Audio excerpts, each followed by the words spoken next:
go.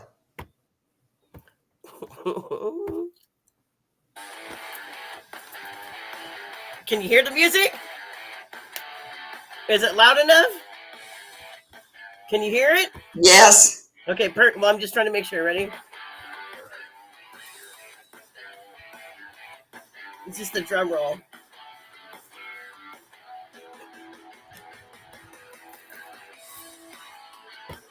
Hey, howdy, y'all. Howdy and welcome to Pinky's Powerhouse Productions podcast. My name is Tanya, a.k.a. Rodeo Pinky, and this is my first. Are you ready to get down? Ready? When life kicks you in the gut or slaps you in the face, what motivates you to get back up? What inspires you to find the passion and energy to fight and to be heard? Taking your life back and then showing others how to and inspire them to reclaim their power as well. Let's dive in, right? My first guest for this week. Okay, my first podcast. We have Addison Morris from the Women's Cannabis Chamber of Commerce. She is an amazing person, and she's sharing her story with us today that she's never told anyone else. Let's welcome Addison Morris. Thank you. I am very honored to be on your first podcast, and I'm very excited about the theme and direction of your podcast. I think that really is of value, and I think that what you're bringing to the table will inspire a lot of people. Incomprehensible and horrible things happen to people that either destroys or redefines their lives. Surviving these experiences does not mean you go on to live a productive, happy life. Surviving does not mean that you find peace. Surviving means you are still alive. This is the first time in 50 years that I am sharing my experience, and it is the last time. When I was 19, I was abducted, brutally beaten and raped, presumed dead, and discarded in a shallow grave. 3 days later, I spoke at the first Denver conference on the prevention of rape and domestic violence. The next day, I was on the front page of the Denver Post. My entire life changed in that moment. I spent years speaking and listening to other people's stories. Retelling our trauma story over and over traps us in victimhood. The story begins to define who we are. Retelling our trauma story does not help us or anyone else. The story we need to tell is how we rediscovered who we truly are and the life we wanted to live. It is a story that gives others hope and strength to work through their demons and darkness.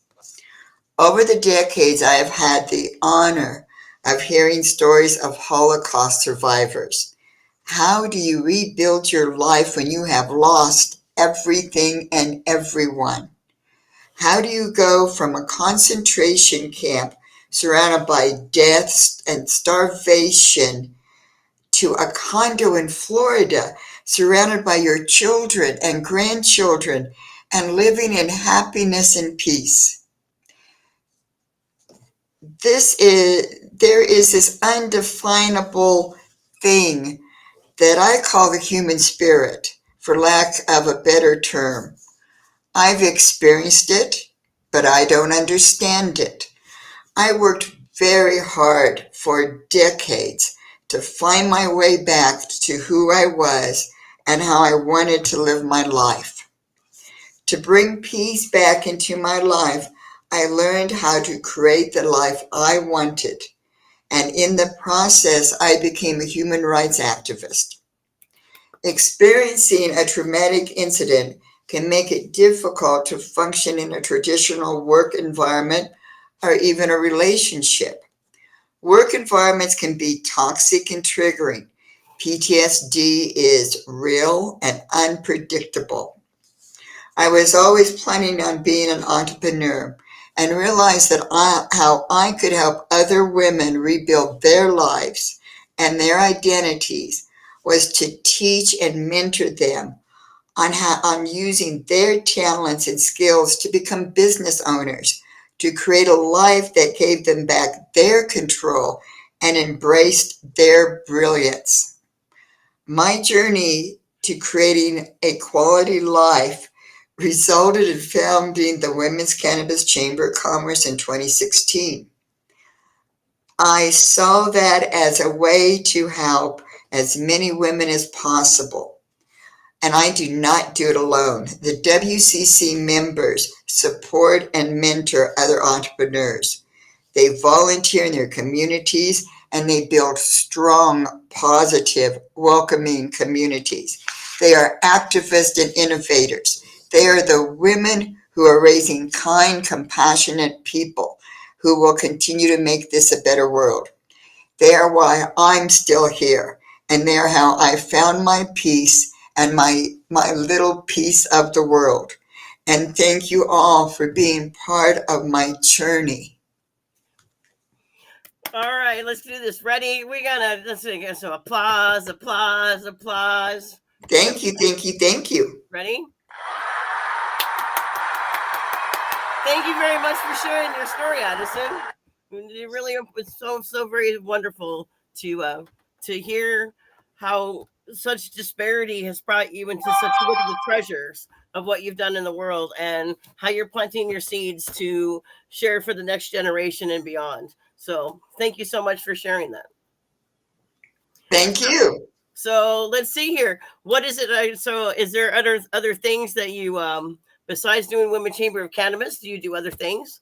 I think you also do like Absolutely not. The Women's Cannabis Chamber of Commerce is 24/7. See, and so you're always on call. And because it does function within the cannabis industry, which moves very quickly and is always changing. So does what we offer our members. There are some things that are truly the foundation of that, because we are all about the women. And membership always starts. I always start it with a conversation with myself to find out what we can do for women and what they need to move their agendas ahead. And in the process of having one-on-ones and also in the conversations that we do, their stories come out. And so, my story is, even though it has very dramatic elements to it, it's not unusual. It's not, sadly enough, it's very common. And I'm truly looking forward to all the women who have and men, I assume, who have signed up for your monthly podcast. So who's coming up next? Well, I was going to ask you too, the other things that you do, I find it very intriguing because of you have your hands in so many different things besides just Women's Chamber of Commerce, right? So every once a month you have the think tanks, and that you're trying to promote safe spaces for people to create new and innovative ideas and more support. So you're creating a sisterhood and bonding. So these are things too that are attributes, and I would definitely say values of what you contribute to every day to Women of Chamber of Commerce. And isn't that what we naturally do as women? As women, we bring the community together, and the community may look different for each of us. But every member in the Women's Cannabis Chamber of Commerce, they have been active in their community, in their children's schools, in their church, in other organizations. They have always been active. And this is just another layer to it. And, with what I bring to the table, because I am not a counselor and I am not a cheerleader, even though at times it appears that way, because each woman I talk to, I see their brilliance, I see their potential, and I listen to what their dreams, and we should be living our dreams. And the way to have control over our lives is to control how we make a living. So everything like the think tank,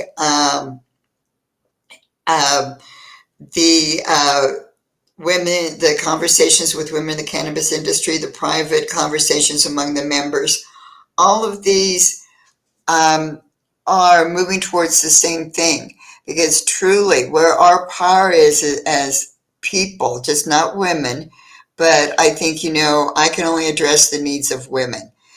Our power is in making more than just a livable income. Because with power, we can help other people. We can help other organizations. We can donate. We can get our children into better colleges. We can make a difference and we can give ourselves total control. We're no longer controlled by that 9 to 5 job.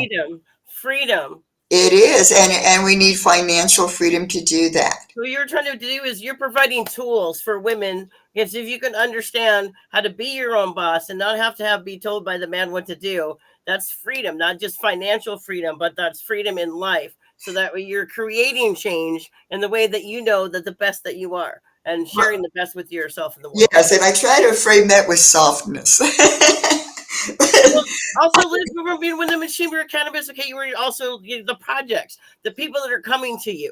If we can mention the Indigenous Women Chamber of Commerce, ideas of how these things fruition to make other things happen. You made the Women's Chamber of Commerce happen. Now look at you're working with other groups and other projects so that they can continue that and make your umbrella bigger. Sure. Well, the Women's Cannabis Chamber of Commerce was not my first women's organization. And I was always active in traditional chambers of commerce because I really believe that they serve businesses well. And I believe that that would be the same going into the cannabis industry. But because it is the cannabis industry, everything is different. It's not business as usual. And, moving forward, I think that is more important than ever to come together and to create a term that I picked up from Mary Jane Oatman, and I really liked it. He's amazing. It is a sisterhood network.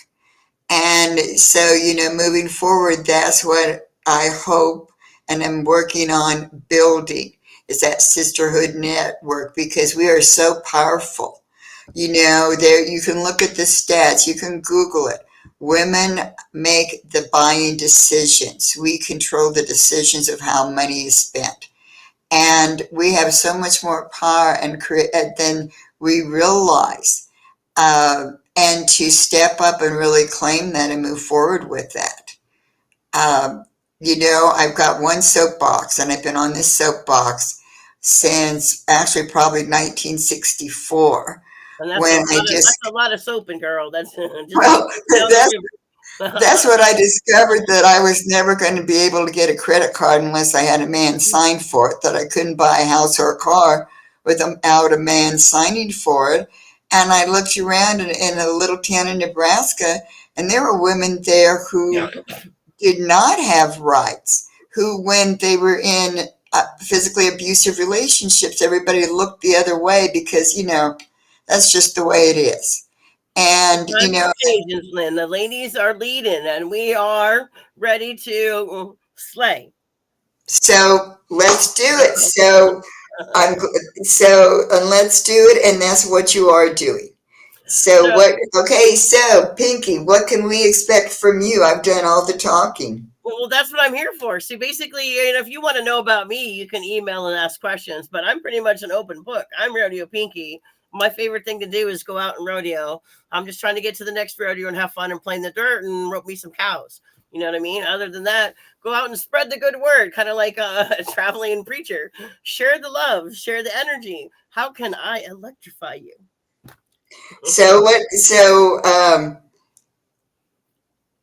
What can we look forward to with the upcoming Pinky's Powerhouse Production podcast? Basically, thank you so much. What I'm trying to do is if you have a story you can share, you feel free to email me at rodeopinkyproductions@gmail.com. Follow us on Instagram. What I'm trying to do is create a sisterhood. This is you. I'm taking as you as my role model. And as you working with the Women's Chamber of Cannabis, I'm trying to take not just people from cannabis, but I'm trying to share women and people's stories. I got men and women sharing their stories with us. I have the next 9 episodes booked already, and you can look at the website for the schedule. But our next guest is going to be Dana Cisneros, and she is a lawyer. And I'd love it. She puts Esquire on her name. I mean, I just find that so fancy.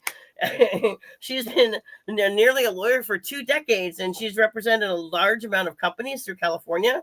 She's aggressive and she gets shit done, which is that's what we want. How do you get it done without taking shit too? So she's going to share her stories on some of the things that which she's had to endure as a lawyer. I can imagine not just cannabis, but really when you're always being a lawyer, you're always litigating. So basically, you got to love to argue, and you had to have the right words in linguistically to be able to get your point across. So I think it should be a very intellectual conversation.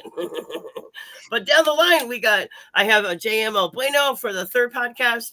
I have Ishqua from Cannabis Boss Babes for the fourth. I mean, I'm just so delighted and ecstatic that I have so many people that are willing to share their stories with us so that way we can learn more about them because they're already in the world kicking ass. JML Bueno, she's an entrepreneur. She writes books. I mean, so really all of these powerful people, if you just take some of their energy and put it towards your life, because even a simple making a difference in your neighborhood, having a can drive or checking on your old people in your neighborhood, something simple. It could be just getting up in the morning and going, I'm going to conquer this day. I'm not going to sit in this bed. How can we motivate you to be the best you can be? So that's what I hope to do. Okay, we're all tuning in next month for the next. So we'll see Stay you hot. then. Stay hot. Wait. Ready? Hold on. Bum. Oh, let's see. Wait. Let's keep going. Damn it. Oops. Okay. So let's ready. And I want to thank you for joining our episode. Wait till next week so we can jam out again. Are you ready for some more Pinky's podcasts? Because guess what? You know you want more. We'll see. I will be on. I'll be there watching. Okay, have Yeehaw, a great baby. day.